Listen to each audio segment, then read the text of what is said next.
छत्रपती शिवाजी महाराज चौकातील पुतळ्याची स्वच्छता करण्यासाठी पाणी उपलब्ध नसायचं। पुतळा स्वच्छतेसाठी काम करणाऱ्या शहाजी तरुण मंडळाच्या कार्यकर्त्यांची रोज पाण्यासाठी पायपीट व्हायची।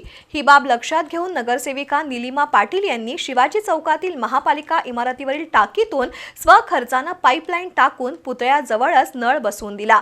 छोट्या छोट्या कृतीतून मनातील भाव व्यक्त होतात हे त्यांनी दाखवून दिलंय। छत्रपती शिवाजी महाराज चौकात असलेल्या छत्रपती शिवाजी महाराजांच्या पुतळ्याची स्वच्छता आणि देखभालीचं काम शहाजी तरुण मंडळाचे कार्यकर्ते करतात।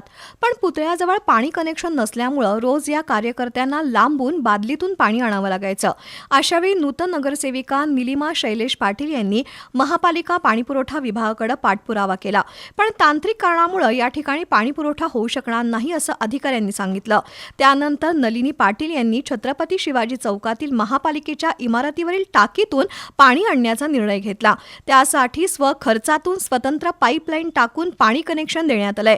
शिवजयंतीच्या आदल्या दिवशी या नळ कनेक्शनचं उद्घाटन करण्यात आलं।